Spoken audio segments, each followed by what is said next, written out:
And the Packers won, I guess, so that's good. Well, Greg may not think so, but I I don't pay attention to football. Now that we're broomstacking outside, I keep telling people, look, 100% of you like football more than I do. So just think of this as a tailgate. exactly. Yeah. I was at the Ice Bowl. I was 10 years old. So if someone can, tailgate out then, we can certainly tailgate now. So Wow, I'm impressed, actually. That's pretty cool. I've only known a handful of people I've known a lot of people who've said they were at the Ice Bowl, but to truly believe them, that's a different story. yeah, I'm not one of the 800,000 that were there. I'm one of the like 50,000 that were really there. Right. All right, Vivid so we're up memory. to 27 participants. We'll give about 30 seconds. I think we're close to what we had registered for. Power up. I'll go ahead and start. So welcome everybody to the 2020 Members Assembly virtual version. As you know, we're all in the teeth of a pandemic, and normally this time of year, actually last year at this very time, we were enjoying gym down at the Milwaukee Curling Club, and the social aspect of all that we currently are missing in our sport. So we definitely look forward to a vaccine. We pray and hope that you're all safe, and that we get going in the sport we love, and that we can all participate soon. So with that, I'd like to welcome everybody to the kind of the COVID roundtable discussion to talk with Katie Feldmen from the Wine Country Curling Club, Jim Rasche from the Milwaukee Curling Club, and Greg Sorenson from the Chicago Curling Club. So thank you all for joining us, taking some time out of your day. It really is a discussion, an open discussion on planning. Most clubs were very active this summer when typically, the meetings fall off. In actuality, the meetings picked up because of the seriousness of what you were all facing. So the purpose is to let clubs know that they're not an island. Every single club is going through this in a different fashion, different way, and they can reach out for help and get best practices. Also that, in all actuality, every club will probably have somebody show up, raise their hand and say, I've got tested and I've got COVID, and that's what all the planning is for, to put into place the plans that you've made to ensure that you're limiting spread if, at all possible. So that there is no stigma, right? We've seen cases, clubs raise their hand and say, yeah, we've got spread, or we've got cases, here's what we're doing. So that's something we'll talk about too. With that, I want to lead off with Jim from Milwaukee. So we were all on Zoom stacking calls this summer. Jeff Plush and I spent countless hours for seemed like forever, it seemed, talking to curling clubs about, basically an introduction. We wanted to have fun and introduce ourselves, but obviously with the pandemic, it turned into COVID planning talks as well. And one of them we had at the end of June was with Milwaukee, and I think Jim might admit that call, he probably was hoping it would go a little bit differently, but the truth is after that call, Jeff and I were both a little bit worried, I guess, that no planning had really been done yet. And so that's why I asked Jim, because the very next time I talked to him was about a month ago, and he kind of laid out all these plans that he did. And I said, wait a minute, last time I talked to you guys, there was nothing going on. So you guys went into overdrive, and I wanted to bring you on and have you share, your thoughts and your plans and how that all looked. So take it away, Jim. I will do that, but you have to first introduce yourself. There was a chat because you didn't introduce yourself, for the record. I'm sorry. So I am Steve O'Keefe. I'm the manager of growth and development for USA Curling. I don't think I introduced myself on anything today, so thanks. Sounds good. Okay, so I'm going to figure out how to screen share here again once. Yep. And you seen what I got there? Yep, looks good. Yeah, I don't know. Well, it's fine. So Milwaukee Curling Club case study. Yeah, thank you. I will go over a little bit. Yeah, so the let me enter here. Yeah, so we had a new board that commenced in June. So when Steve said not much had happened before that, needless to say, the new administration wasn't put in place until after that call. While I had been appointed president-elect, I hadn't actually gone into my presidency yet. So I kicked it in shortly after that when I became president. We have a 12-member board. We did form then immediately a response task force. Luckily, I had each board member volunteer to lead uh, one subcommittee of the task force, and each subcommittee engaged selected members that had subject matter expertise. And we had specifically asked those board members to ask certain members, clinicians on a clinical committee, the people that kind of own the kitchen on the kitchen group, et cetera. So, people that you knew were going to have a voice, we made them a part of the planning process. All in all, out of our 320 members from last year, about 50 members actually participated in the month of July and August, actually making a series of recommendations. And what I will tell you is that not all of the subcommittees were in alignment. So then that has to come back to the board, and you have to decide what you want to do. When one committee says, let's not wear masks, and another committee says we should wear masks, ultimately, the board's going to have to make some of those decisions. There is no one size that fits all response. And ultimately, safety of the membership, had to be the first priority in all that decision making. Obviously, USCA, Curling Canada, your local municipalities, the CDC, World Health Organization, you had to do all that research and look at all those different resources to make sure you understood, what the state requirements are, county, city. The guidance from USCA, Curling Canada, and all were very helpful. So thanks for those Zoom stacking preparation meetings, earlier in this process. Those were all very formative as baseline documents. These were the different 10 groups that we had, from regulatory policies and guidelines, legal, on ice, off ice, maintenance, communications, external participation, financial modeling, league considerations, coordinating with other clubs. And so again, we were fortunate that I asked the board which of these they would want to participate in, and luckily we had a pretty good diverse set of interests in the club, and all of these were covered except for legal, which then I took. So it was nice that we actually had the volunteers that said, I want to head these up. And then again, they asked people between 5 and 6 additional members to participate in their subcommittee. And then all that information came back to the board. And we did put a series of recommendations together then in what we called our, Milwaukee Curling Club Return to Curling COVID Response Plan as a draft. Highlights, obviously, you can see on the right, the Curl Canada protocol on, one sweeper, masks, which was probably the most controversial thing. So we actually said, yep, you got to wear masks on the ice, one sweeper only, spread the start times, more time between draws, stagger the ends. We have 5 sheets. 3 sheets actually start on the far end. So when people enter the ice shed, more people are actually moving away from the doors straight away.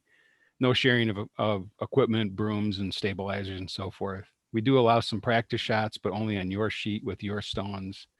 No extra ends, so games can end on time, so people can get out and have some time for ice prep, and then the next draw come on without a lot of extra people, and only handle your own stones throughout the entire game. Yeah, and then we had arrival and after play socializing. So first of all, as we said, only Milwaukee Curling Club members were allowed in the club, period. That's it. No one else is allowed in. And, there will be a lot of asks of, well, can so-and-so come in? Can so-and-so come in? Well, what about, the parents of a junior curler? We said, no, well, a parent has to be a member. Well, they hadn't been a member last year and we allowed junior curling last year. Okay, well, they can join and be a social member for $75, but they have to be a member. So a parent is agreeing to comply with our requirements. But then no high school, corporate, inter-club bond spiels. We did do a couple of invited only learn to curls, but not broad ones where we're bringing in, 30, 40 people. And we only did it for the 1 week before league started. Got to wear masks all times in the club. Don't enter if you're sick. Come dressed, ready to curl. Follow posted signage, directional wayfinding. The locker rooms are closed. We spread seating out. Luckily, we have a very large warm room. We're pretty fortunate that way. Kitchen closed, bar closed. Refrigerator with ice is available. 2 tables per sheet, and sanitize. You touch it, you clean it is kind of the general rule. And this was all a series of recommendations that had put together as a draft response plan. And then this was the message to the members, asking them to review the draft and then respond to a survey to see what their interest was in relationship to the draft that the board had put together with extensive input from many subject matter members. From there, the first question was, what's your name? And the second one was, did you read the return to curling guidance? So we got a confirmation that they read it, or at least that they said they read it. And then we only asked 2 other questions. Should there be socializing before or after gameplay? And here you can see we had 227 respondents out of 320 members, which is a pretty good response rate. Mm-hmm. And the majority had said either yes or indifferent, and only a minority said no to socializing after play. And then the last question we asked was simply, will you return to curl based on, at that time, the conditions of COVID? And you can see here, the majority of the respondents, 57%, 130 out of 227 said, yes, they will curl under these conditions. So with that information, because we already had a lot of other data on the members, we didn't have to ask, what leagues or anything. What we did is the blue columns here were the leagues that those members were in last year, or the number of, the blue are the number of, this is the number of years of curling. So what you can see here on the far right were members that were with us for only 5 or fewer years. In general, your younger members were the more likely ones to want to continue to curl. So the orange bar were the responses. The blue was the previous year in that cohort, and the gray was what we forecasted based on only having about 2/3 of the members actually respond. So obviously, the more years of curling, obviously you are older too. If you have 50 years of curling, you're at least 50. And you can see, we were projecting fewer of the older cohorts or people with more experience. So basically, the younger you were, if that correlates with the fewer years of experience, the more likely you were to be a curler. And then we also, because all this is in Curling Manager, all this data that we have, we then forecasted the leagues. And we didn't have to ask about this, again, so the blue is the number of members that participated in each of the leagues in our previous year. The orange was based on the respondents that said they would return to curl. We knew which leagues they were in the previous year. Those are the orange bars. And then we were able to forecast that into the gray bars. So really our kind of a fifth from the left, our Tuesday afternoon Blanton Stick League, we only had 5 members say they were going to curl. So we forecasted 6.3 on the straight line projection. So that was really about the only league that we thought, that in a Saturday afternoon mixed doubles, which never really had a lot of members in the first place. So we thought really only 2 leagues would really be at issue. And we certainly thought there'd be a broad enough participation in the variety of leagues to let people curl in the leagues that they'd curled previously, even though some of those could morph and the league chairs had the opportunity to recraft some of those or consolidate some. So based on that response, the board decided and that was done in August. So in end of August, early September, the board decided that we would open the club, that we would allow socializing after play. And, here the group is, making ice. So our club lease starts October 1. So on October 1, we started putting the ice in. We actually turned the compressors on a couple of days ahead of that because we were able to. The county let us do that just to start to cool down the concrete. And I will say that, you always do have to support those members who choose not to curl or those members who choose to curl but not stay and socialize afterwards. It's a personal choice.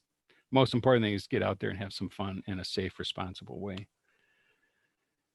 Communications, frequent president's messages and Q&A responses. You have to over communicate. I've probably gotten 30 different questions from different leagues. Do we really not going to allow, sweeping behind the tee? Can't the skip come up and, take over sweeping? And, really who can touch stones? And I mean, there's just a gob of questions that you'll get, and you just have to answer them and stick to your response plan. And then communicate that out on a regular basis with, president messages and other Q&A. We did do a training session for our league chairs to make sure they understood. The CDC actually says any response plan actually has to have training. And so we did training for our league chairs. And then the league chairs also at the scheduled additional prep time for overview of the return to curl before the very first games of league play. We told everyone we will review the response plan on a monthly basis, which we do at our monthly board meetings. If there's an interim thing that we have to do in between, I'll just pull the board by email or phone, and then we'll put a blast out if something has to happen more rapidly.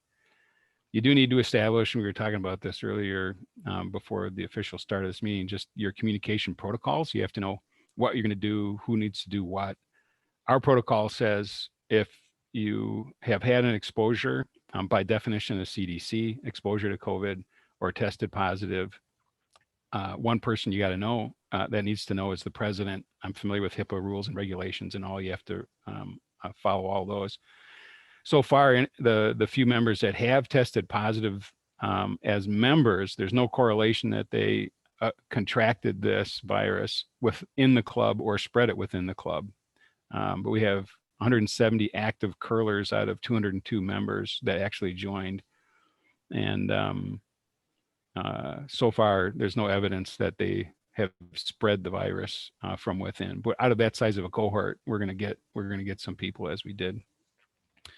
I then personally I call those people. I have a series of questions to ask them. I make sure that one, they're feeling okay, that they have the support of the club. And then just to confirm the quarantine protocols. And so far, every member of ours who has informed me that they have been tested positive have been willing to not remain anonymous and tell their skips, tell their teammates, tell their opponents when they were last in the club if they curled against them. Our protocol is if it's just one person and there's no evidence of spread within the club, we leave it at that. If we ever get two testing at the same time and it looks as though there's a correlation that the spread was contracted and or spread from within the club, then we'll communicate to all members that has happened and the date and time, the events that was a part of. And we would shut the club, let the club rest for 24 hours and do the disinfection, and then we can open up the club again. And it's always a choice for members if they want to curl or not. So if the club's open, doesn't mean you have to come. People have that choice. This is some of the disinfectant systems and equipment we put in. This SAO is an ionized water. It lasts for 24 hours, but we put the system in. You basically take water and you create extra ozone within the water, and you can put that in squirt bottles and spray that on, and with a 30-second contact, it kills the virus. Or viruses similar to COVID. It had been tested against SARS, other SARS too, and so forth. So we have these squirt bottles over the place, and members, again, they sit on something or touch something, they can take these squirt bottles and just squirt everything down. At the end of the day, we squirt everything down. Use a lot of hand sanitizer, a lot of sanitation wipes. We wipe down the rocks after every game. One person wipes all 16 stones down. They use alcohol rub after that. We have alcohol stands, touchless stands in the ice shed and in the warm room area. And upon exiting, this My Shield, this hospital grade disinfectant, is a disinfectant product that is applied with a electrostatic sprayer. The Milwaukee Curling Association actually bought both of these pieces of equipment for us and for other clubs in our region to use. And they've already used it at Wauwatosa Curling Club and the Kettle Moraine Curling Club, in addition to the Milwaukee Curling Club. They'll do it free of charge. Most of the members actually pay, the other clubs have been paying for the raw material of the MyShield product.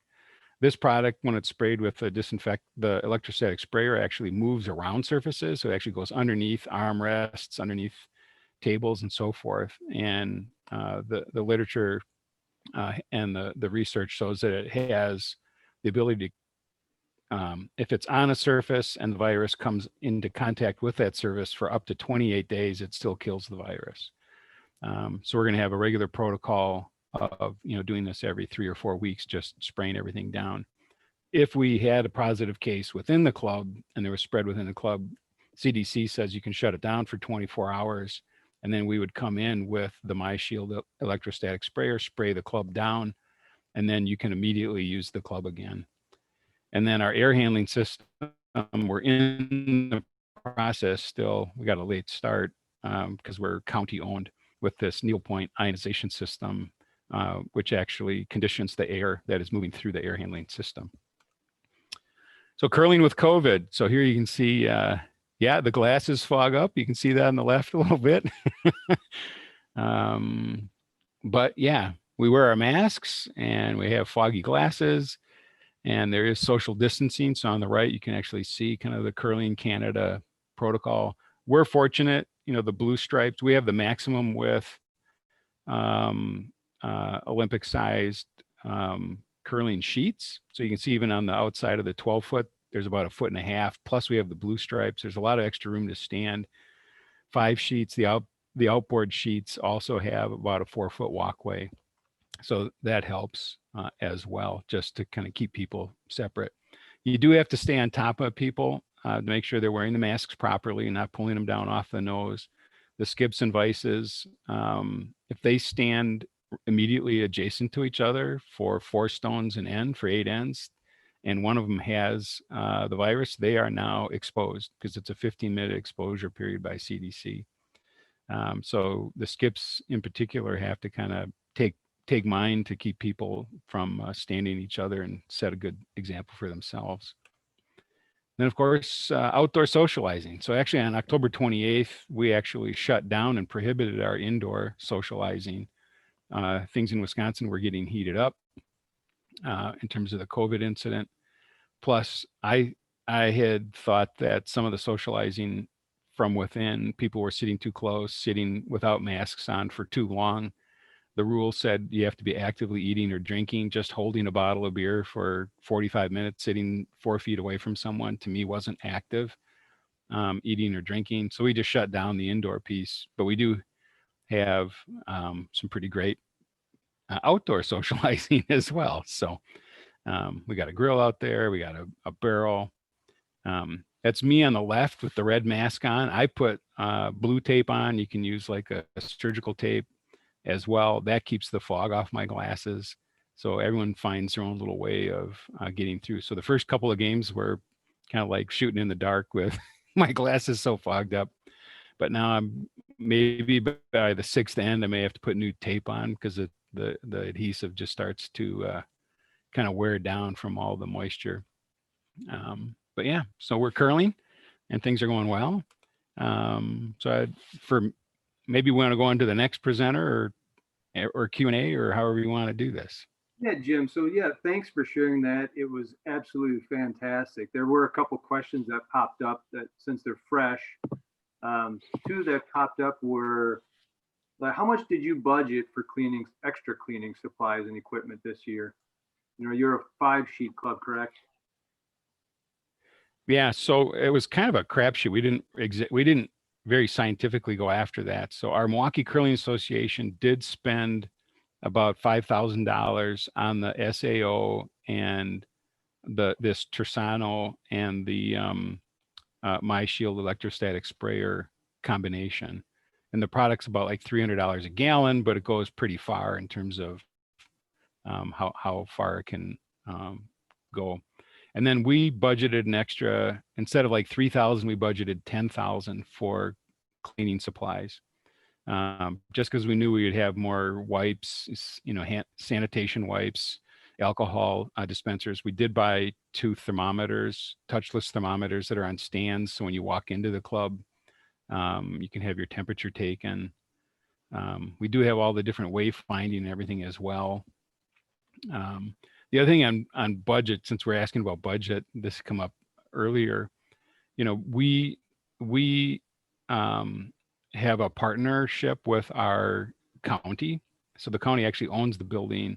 We paid for a significant portion of it. The half that we couldn't pay for, we entered into a lease agreement. So we have over a $50,000 a year lease payment. So if we had shut down or not opened the club for October through March, we would have had to pay our lease anyhow.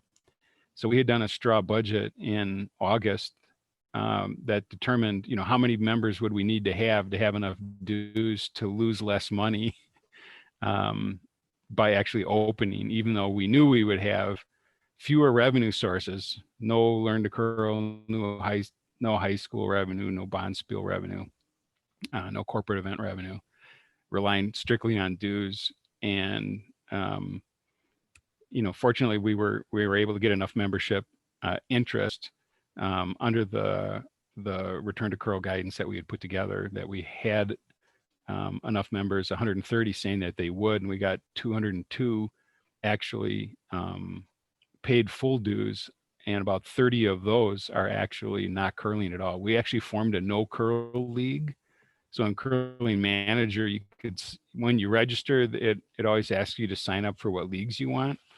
And we formed a no curl leagues for people that just wanted to pay dues and support the club. That's smart. That's a smart way to do that.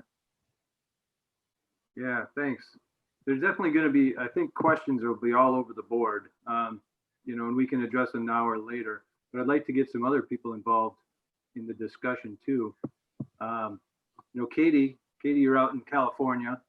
You're out in wine country, and I love the hair.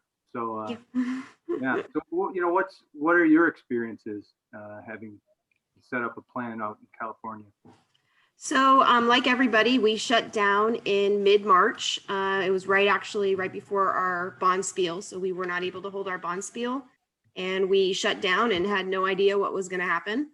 About the beginning of June, Skate Town, which is where we curl, we are an arena curler and curling club in Northern California. So we share our ice with hockey players and ice skaters. They came to us and they said, "What is your plan for returning to curling?" And we said, okay, I guess we're going to be returning to curling at some point. So the board quickly figured out, based on the guidelines that the county was giving us at the time, based on how we knew we set up our ice, how much we had people playing, and we just kind of built a plan that had to be approved by the county. It was submitted by the rink in addition to the hockey plan and the ice skating plan. And it was more of a way for Skate Town to be able to open earlier in a different stage than they were classified. And so we normally a skating rink would not be open in until a stage 4 or something like that. But Skate Town was really hoping they could get opened in a stage 2 or a stage 3. And so we developed a plan that included everything from how we set up our ice, how we move our rocks, to canceling of broom stacking altogether, and requiring masks on the ice and anytime we're inside Skate Town. One interesting note about that is Skate Town did not require masks on the ice at the time that they returned. And we said, absolutely not. For our curling club, we will require masks on the ice and anytime anybody is in the building. And so we were the only organization inside Skate Town that was using masks, and it's a little disconcerting when you're walking past rink number 1 and all those hockey players are not wearing masks and you walk in with your mask and you continue to play and sweat and, you know, breathe all in a mask throughout your game. And then you walk out and they're still not wearing masks. Happy to report though, that changed the end of the summer and all of them are now wearing masks and they all have to wear masks when they're on the ice. So that was a positive change that came out of Skate Town. Let me go ahead and share. So one of the plans, like I said, we're in charge of putting out our rocks. Our rocks sit on shelves. And so we move up to 80 rocks over here. We move them onto the ice. We have a crew that shows up and picks up stones and moves them. And we had to make sure that people followed the arrows so that there was no backup of people. So whenever somebody was setting up ice, whenever somebody was moving the rocks, they had to just make sure they were staying 6 feet. Normally people would walk in, drop off the rocks, kick them over here, and then walk back. But this time we had to make sure that they walked in a circle and they kept their 6 feet apart. It also helped that about 4 people would show up to do the ice, which is important. We didn't want too many people out there moving the stones. But we do have such a great help in our organization that people just show up and help no matter what. So as long as they're staying and doing the 6 feet, that's what we care about. But that was the main traffic jam, is when we're putting away our rocks or we're putting out our rocks. So we have to be sure that we're monitoring the space and monitoring those that are doing that. Once we get the rocks out, we have somebody who will clean all of the stones. They clean them with wipes that we provide, that the club picked up, and we're fortunate that we're an arena club, so they handle all of the massive sanitizing of their building, and we just have to worry about our own equipment. Part of our plan was also telling people where they needed to stand.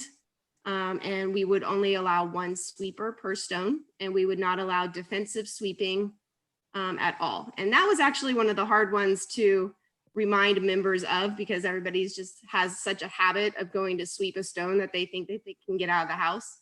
And so it took about 3 to 4 weeks for people to remember not to go sweep a stone. So if the opposing skip just stands behind the hack while the other skip controls the hack, that seems to help people remember that. So we do have the 1 sweeper per stone, and that seems to be working well. We still have 4 people teams. They just switch back and forth between who's going to sweep whatever stone if it's their turn. I have a team that has worked out a system where they have it nicely figured out so that nobody is super tired at the end of their game. We do have 5 sheets. And so we decided that we would play just like Milwaukee, that we would start on opposite ends. So sheet 2 and sheet 4 start on one side, and sheets 1, 3, and 5 start on the other side.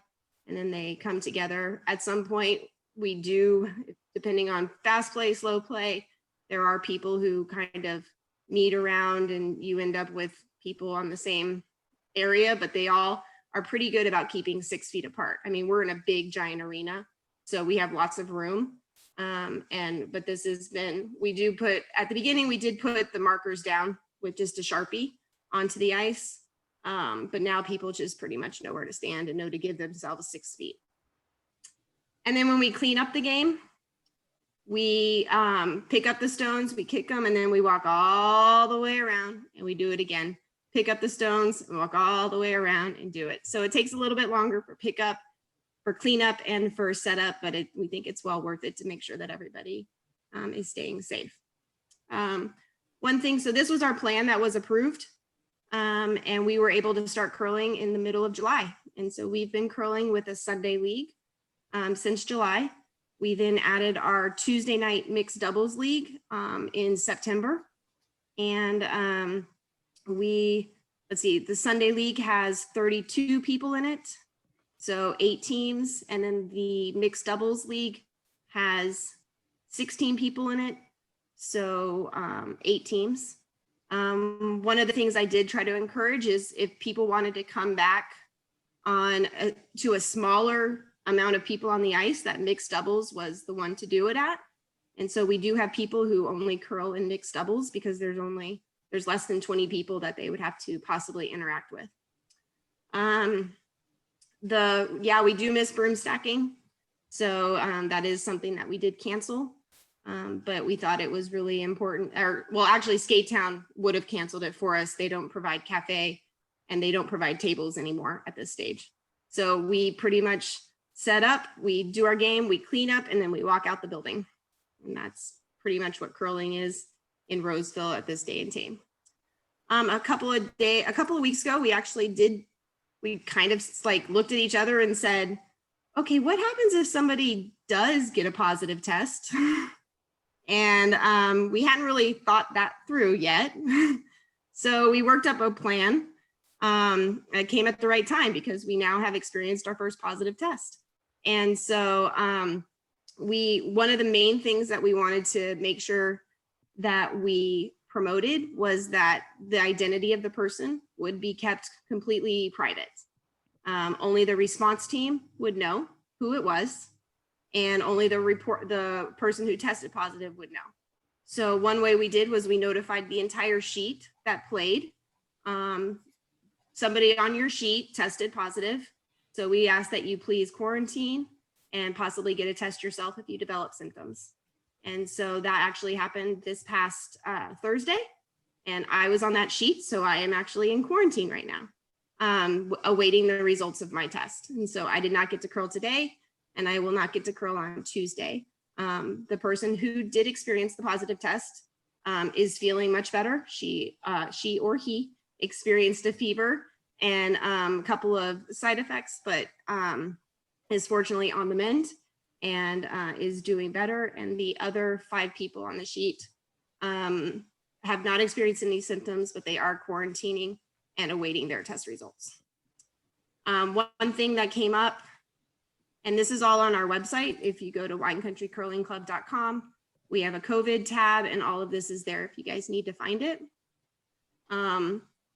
The one thing to note about our county is we play in Placer County, but we actually have people who come from 8 different counties.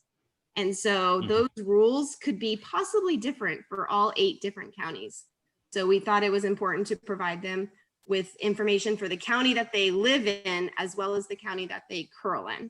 And so that they can follow the links through California website to get their counties. Right now, they're all pretty similar. I mean, we're all Californians. And so we all kind of follow the same one. But it was interesting to see that we had 8 different counties accounted for. The board, once we do get a positive test, we go through a process where we immediately notify the sheet. We immediately notify the board, making sure that the board, that we keep the person private. So the board doesn't even know who it is. We make sure we notify Skate Town, our rink, and we make sure we notify USCA. So this all happened this week. And so us having this response plan was super fantastic just to go quickly execute. Then because we are in the middle of league and it's an all important trophy, that means a lot to a lot of people. We did decide what would happen if people had to forfeit games. So we actually had 2 forfeits today because some people couldn't show up. And so we've actually included that in our scoring for how we will determine leagues and how we will determine that all important fall league trophy that comes up in December. So I think one of the really, if you take anything from today, it is that masks are the most important. And we believe that you should wear more than 1 mask throughout the game. So I bring 4 masks to 1 game and I switch them out. We have people who do 2 masks. My husband does 8 masks and he switches every end. So we feel like the most masks that you can have is probably the best. Once they get wet, they are ineffective and not good at keeping you safe. So I think masks are the most important thing, and it sucks, but it's just the world we live in, and that's just how we have to deal with it. The person who did test positive was wearing a mask, as were all of us who were possibly around her. She was able to provide information to her county contact tracer, and they were super impressed with our plan and our response. And they feel that the masks is like one of the most important things that we could have done. And so it actually makes it not as high contact as it could have been if we weren't wearing masks. So.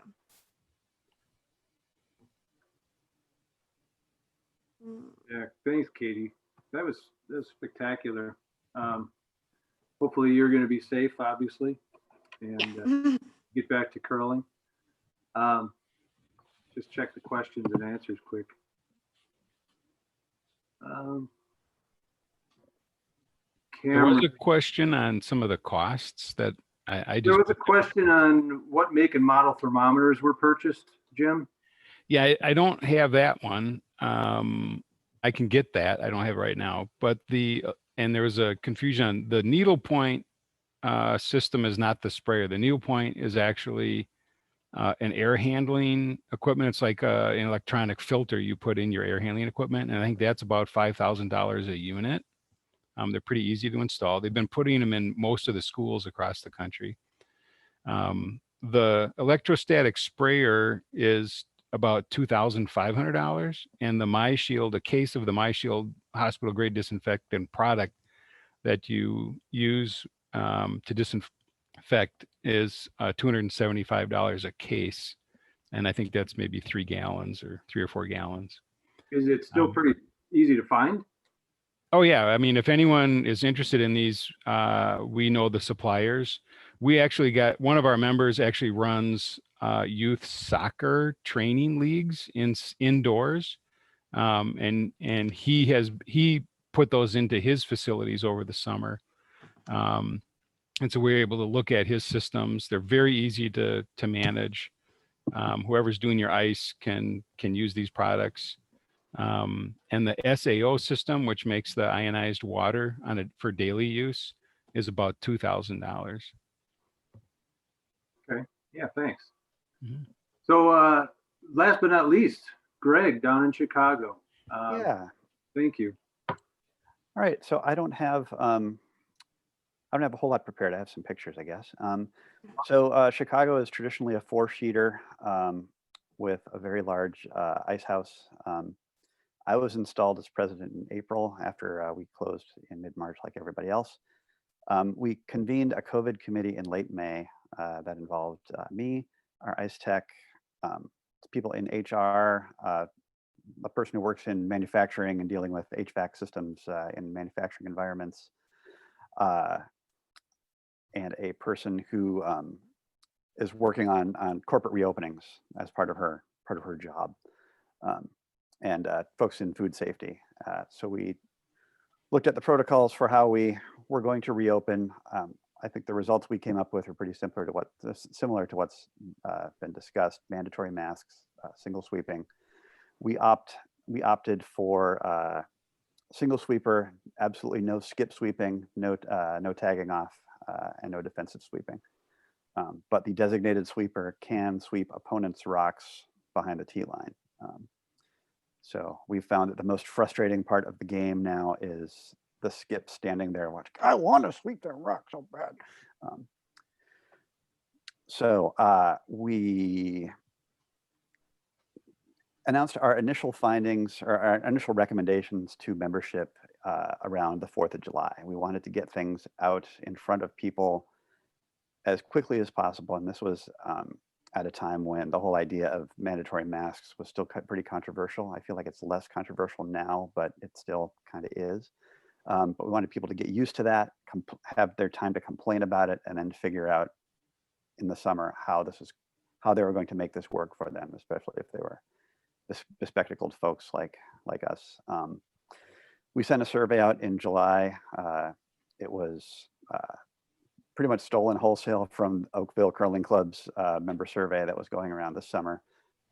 We tweaked it to our use, came up with results at the beginning of August, spent some time analyzing that, prepared a budget. We decided that we knew we were going to lose money. We figured we would lose less money by opening than by padlocking the doors. We own our facility outright. Our biggest expense is property taxes. And we turned our compressor on around Labor Day and had ice mid-October and started league play. Let me show you what's going on. I'll start sharing screen here.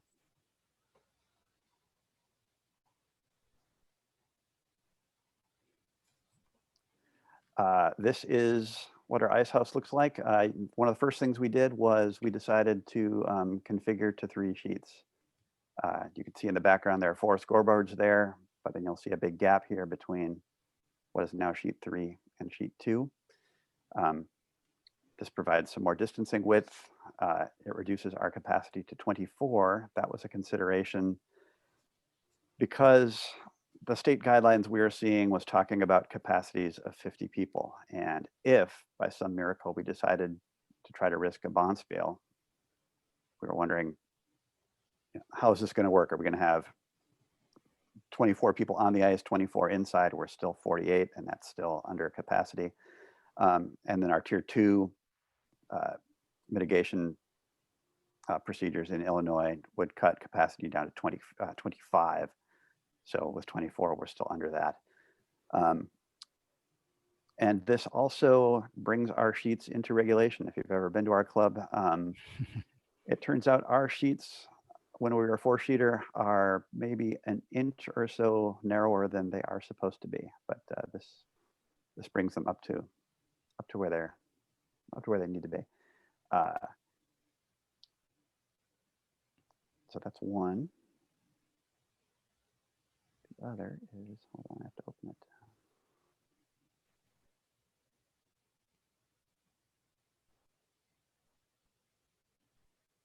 While Greg's looking for that, I do have info on the thermometer. So it's a Gekka, Gekka, wall-mounted infrared thermometer, and they cost $93.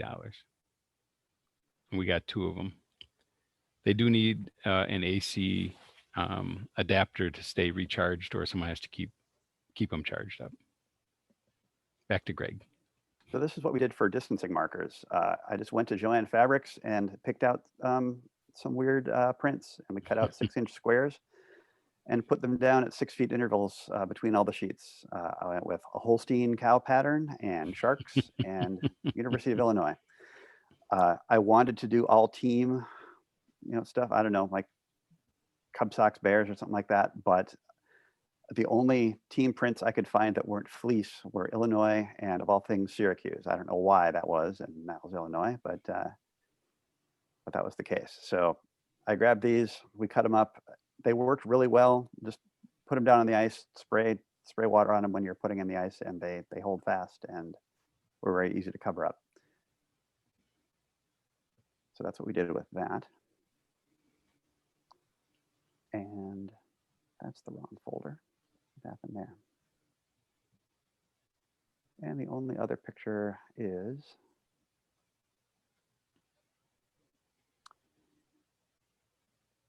we also made a bunch of new club stabilizers. These are our old ones, but we now have enough club stabilizers to accommodate every person on the sheet if they are all stabilizer users. So I lettered them and put goofy stickers on each of them so you remember which one is yours, whether you want to be the hot dogs or the milk carton or the donut. The second most annoying part of curling under these situations is schlepping your stabilizer back and forth from end to end if you are a stabilizer user.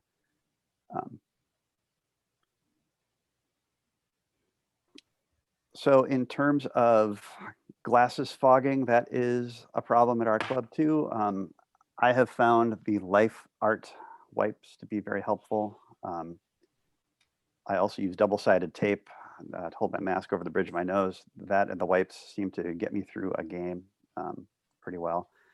I wear a mask under a gaiter for extra protection. Sometimes I will swap them out with games or between games. Often those two together seem to do the job. We have, similar to Jim, at the end of October, we cut off indoor broom stacking. All broom stacking has been outside lately. We managed to secure 2 patio heaters, and we got 2 construction heaters, all propane. They've been working pretty well. Fortunately, we've had a pretty mild fall so far. We had that 70-degree snap that was crazy. And just last night, I announced to membership that we are going to suspend league play following our games on Tuesday, the 24th. We are going to take a hiatus between Thanksgiving and into the new year. We're going to reopen around King Day. We're hoping that will bring the regional numbers down to a less crazy number. And also, this is going to bake in some quarantine time as people do whatever they're going to do for the holidays. There's all sorts of advisories of what people should do, but people are going to do what they want. So I'd just rather not deal with that risk at all. We have 1 positive quarantine case or a positive COVID case right now. This was announced to us a week ago Wednesday.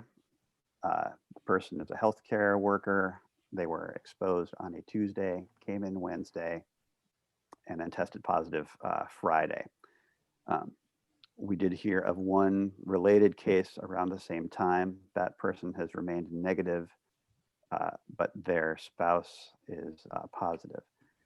With those 2 things piling up together, we did elect to cancel or to postpone a Monday session. We heard about all this on a Sunday night. We postponed the following Monday, took that time to clean and try to gather more data. But that's where Chicago is right now. Yeah, thanks a lot, Greg. Thanks for sharing. So obviously, we have 3 clubs, 1 from California, 2 from the Midwest, and those 3 have somebody raised their hand and said that I have COVID. So there are more than 3 in the United States. Some of them show up on Facebook. Some of them have reported quietly to us. But like I said, it's going to happen. And this is what all the planning that you did this summer, that's where it all comes into play. So that's what we're here for, support, for best practices, for just getting through it, and we will. It's just a matter of time, right?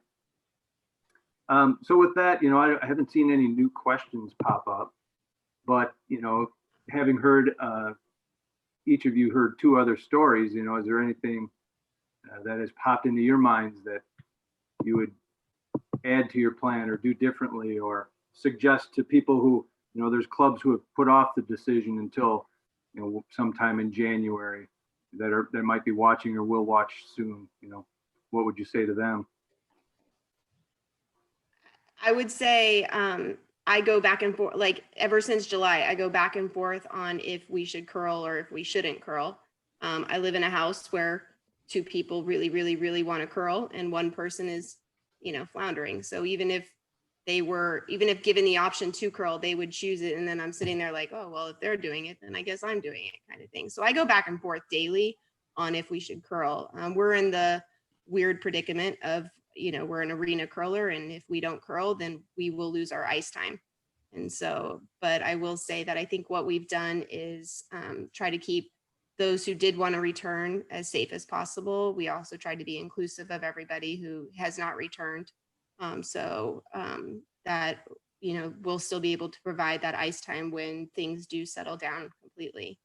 One thing that did come up this week with our positive is, and something that we hadn't thought about, was to notify the club if you're feeling the weird symptoms before, like, don't just wait until you get the positive test. Just go ahead and let us know that, hey, I'm feeling weird and I'm going to get a test. That would be the time to notify us so that we can figure out where and who you were in contact with, kind of thing. So it kind of delayed us by about 3 days while we waited for test results, when we could have probably canceled something on Tuesday, or at least quarantined those people who were going to curl on Tuesday.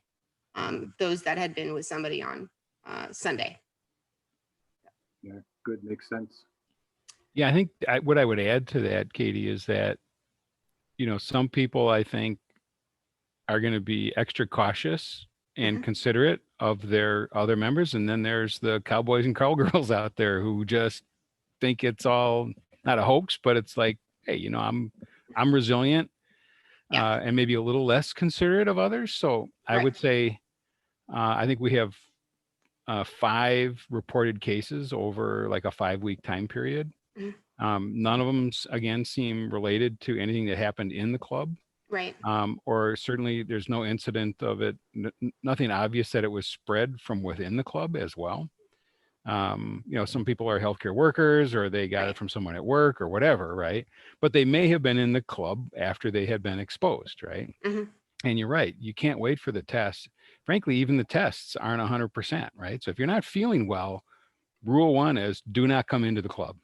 Right. And Yeah. if you do not feel well, even if you don't have a test, let me know as president.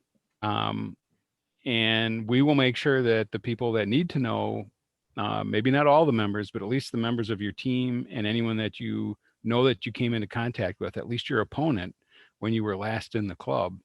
We're going to get word to those folks for sure. And if they're willing to give their name, then we can share it with everybody, because someone might think, oh yeah, during socializing, even outdoors, I was talking to, Pam or Sue or whatever it was. So And it should be, I, yeah. I'll note that the person who did get positive, that person was not feeling bad when she came to league. The symptoms came later on that night. But if we Right. had known that she was headed towards a test on Tuesday, then that could have been something that we could have done for Tuesday night league. because most people don't evidence the symptoms until 48 hours after their exposure. And Mhm. even 48 hours after exposure, a lot of people are asymptomatic. They will never show signs. Right. And so if they have reason to believe they've been exposed, even if they're feeling good, they should not come to the club. And I think that's one of the parts where the definition of exposure, according to CDC, getting that clear and reinforcing to people, if you have been exposed, please be considerate. Even if you're feeling good, even if you've tested negative, there can be false negatives on the antigen test. Please do not come to the club for 14 days. And CDC says 10 days after the onset of symptoms, as long as it's a mild case, we go 14 days regardless. And are you doing it just for the person who tested positive, or are you doing it for the people that were in contact with that person? We're doing it just for the person who tested positive. The other people need to, I would say, I think all of the other teammates of those individuals have elected to self-quarantine anyhow, Okay. even though that's not a requirement. So that was what I was going to ask. So Cameron, I think Katie, Cameron, had asked that. Do other clubs quarantine any players other than the individual, the someone who tests positive? I know that we only have representation for 2 other clubs, so I don't know. Jim just kind of spoke to that. Greg? Yeah, we have a COVID committee, or we have a tracing committee who is contacting the people who test positive. And from there, we're determining CDC close contact, and those people are definitely required to quarantine. We have others self-quarantining now as advised, but it's not a default requirement where your team is quarantined or that sheet is quarantined. If they're following the guidelines, they should be social distancing, and they would technically not fall within the CDC 15 minutes of Right. exposure.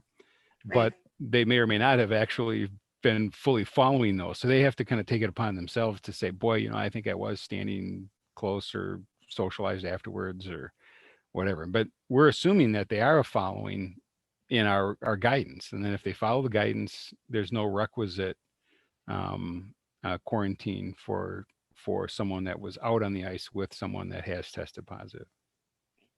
Good. So we brought up masks. Obviously, Wisconsin, it's a huge issue. Like it's been said, it was a giant issue, very political issue, but it's toned down a lot. Have you had to have a masked police person how refusing to not wear a mask when one's required, things like that. How have you handled, or if you've had to handle disciplinary action? We have not had major incidents on the ice, and that was my greatest fear this summer. Fortunately, the people who have come back to curl get what's going on, and they are by and large agreeing with what we're trying to do. In our survey, we had, I would say, 6 to 8 people who said, "I'm not going to curl in a mask. I don't agree with this. This is, I'll go social or whatever, but I'm not curling in this. It's not going to be fun." And I was pretty irritated. Eventually, I'm like, look, I can respect that, just because at the very least you are respecting the club by not being confrontational about this. So thank you for that. I have gotten some anonymous tips saying, "Hey, so and so is not. They got to pull their mask up, man. Their nose is drooping out." So I've had to write some letters to league chairs and individuals saying, "Please enforce this. This is what compliance is what's keeping us going." I hate writing these letters. I'm going to hate writing to the USCA even more. So, let's rein this in. And that has worked. I still hate doing it, but people seem to get it.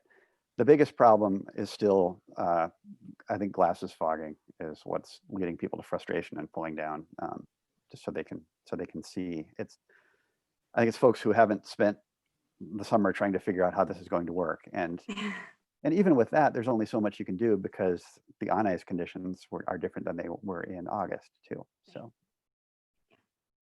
yeah. I like Katie's idea of multiple masks throughout the game, because I found out, I've been taping I have an Under Armour mask, so it's made for athletic. It's a fairly durable, it's made to collect a lot of perspiration intentionally. It's a workout mask that Under Armour makes.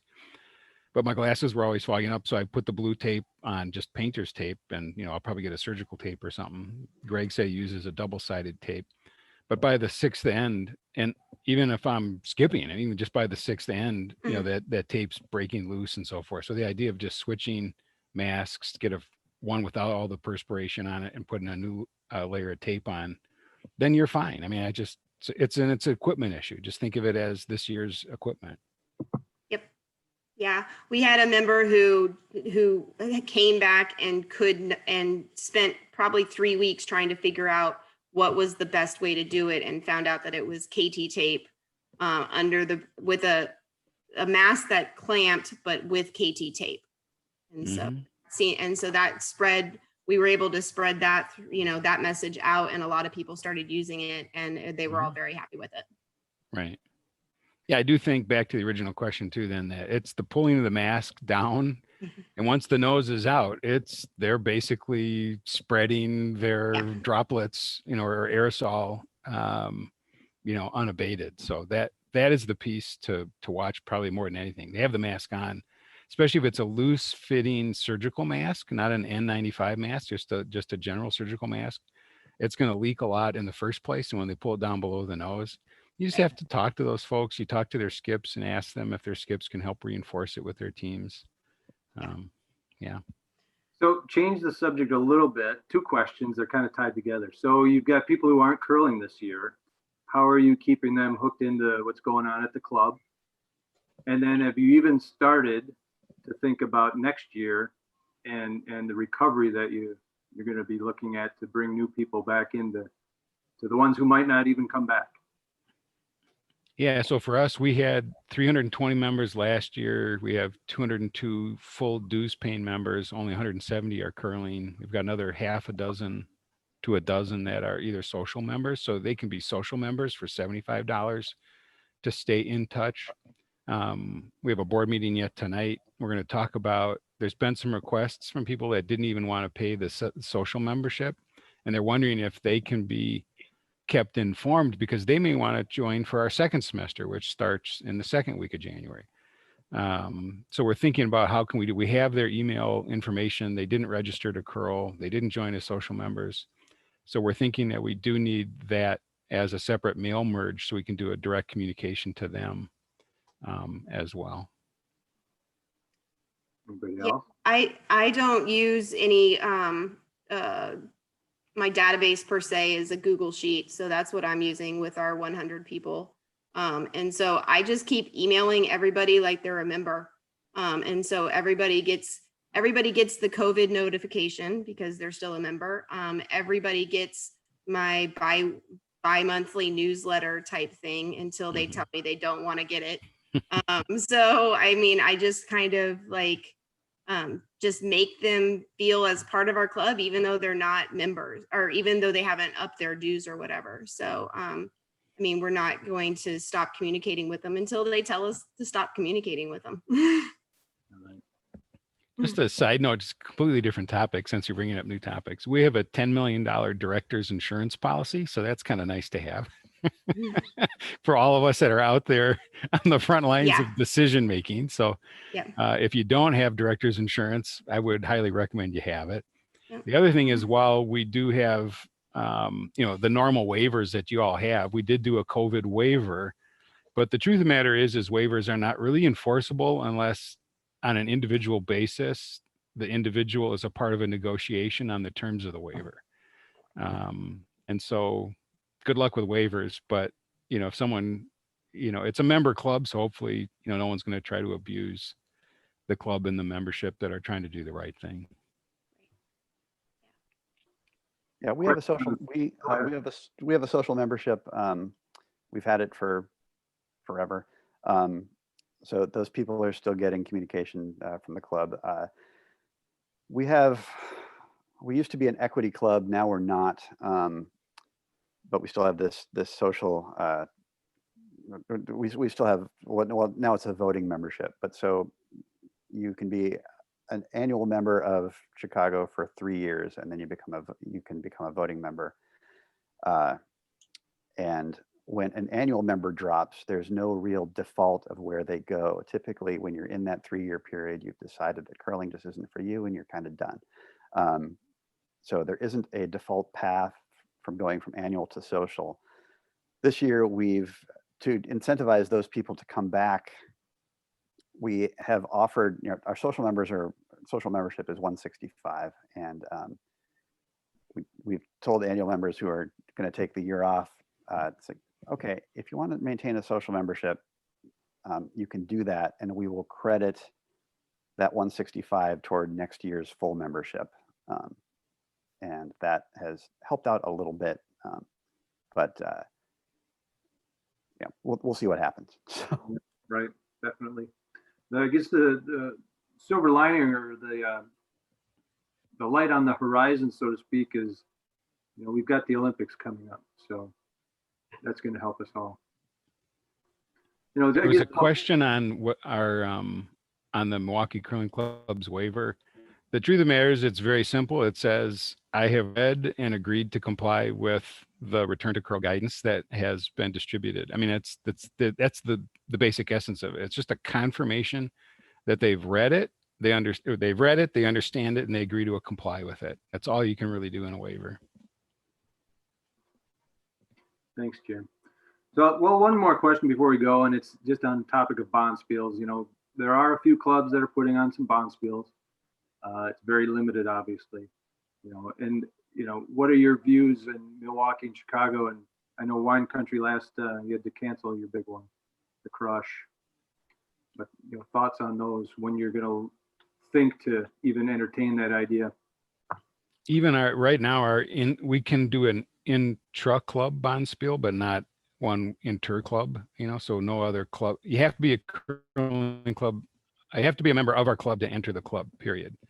No one else is allowed in, just to limit the exposure of the number of people coming in. Right. We are thinking of having our Kilty, which is really one of the best, mixed bonspiels, and it's been running like 50 years. But the only curlers would be the Milwaukee Curling Club members. But we were thinking of connecting in the previous teams virtually into some kind of a virtual Kilty experience event so that we can continue the tradition of our Kilty. So we're working on that. Great. Might be a Corona Beach theme. Apropos. Yeah, our bonspiels are typically in the fall and in January right now. So our fall ones were canceled, and our January ones have now also been canceled. We were talking about moving our mixed into the spring. That was scheduled to happen in November, and it is a biannual spiel. So there's some interest in, if we don't hold it, we're not going to hold it for another 2 years. I don't think we will. I don't think we're going to be able to do that.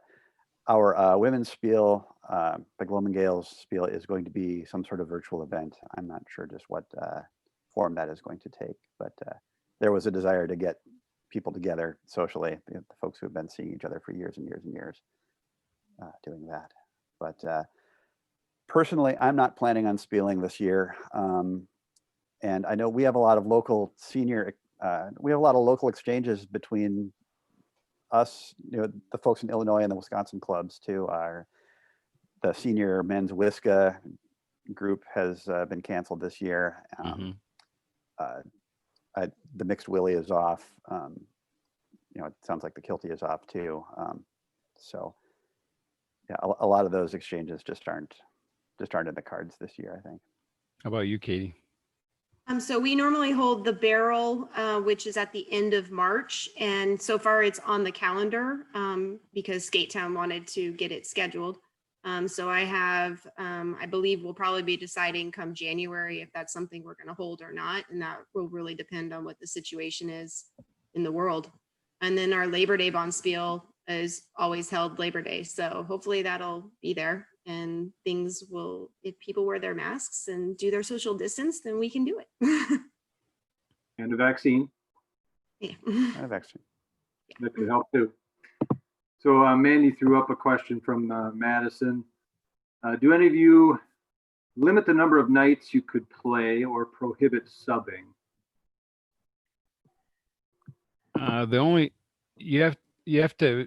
You can only sub in the membership level that you're in. So we do have a weekend membership, but that's only Friday night, Saturday, Sunday. So those people cannot sub during the week. And that was an issue because there's a lot of 3-person rinks out there right now because there's a lot of people that are self-quarantining. And there was just a question of, hey, well, I know so-and-so who's a weekend member. Can they come in and curl on a Tuesday or Wednesday night? And the answer is no, because it's outside of our member dues. It seems a little funny to stick to that, but we're going to just stick to those rules. But yeah, people can otherwise sub on any team. Okay. Yeah, we have not either. I know of a few people who are in like 4 leagues. I am in 2, and I'll pick up the occasional sub shift. But part of that is just being president. Who has the time, and and other is just comfort. You can only wear too many hats, right? That's right. And we don't. We curl on Sundays and we curl on Tuesdays, and anybody can show up to those. Okay. Well, parting words. I think it was very valuable that we all got together and shared some experiences and your planning. So thank you for that. Any parting words? I'm very happy with what we have put in place and the compliance I've seen so far. In my email I sent to the gang last night, I mentioned, but please know that we're doing this because of what's going on outside, not what's inside. I think what we have going is working pretty well, but it's designed for 5-6% positivity, not 15. Fair. Yeah, I'll say that our board and our response team, we're the luckiest group of people to be able to work together. And in this crazy year of 2020 and all that we have done, our board's been fantastic in coming together and working up a plan and executing that plan. So we are pretty lucky.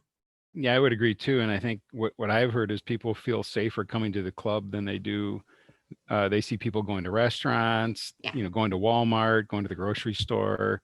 And they said, there's better compliance at the club than any of these other places. So if you're going to get out of the house and do anything, Agreed. the clubs, the members are really following this guidance because they want to be there and they want it to work, like Greg and Katie said. So the membership really is taking it very seriously, and we're having some fun doing it. And we're having Yeah. some funny competition. I call it a mulligan year because, skips can't sweep behind the tee and blah, blah, blah, and all these other things. So it's just like a mulligan. It's just take a mulligan. This year is a mulligan. Just go out there and have some fun, stay loose about it, enjoy some time together.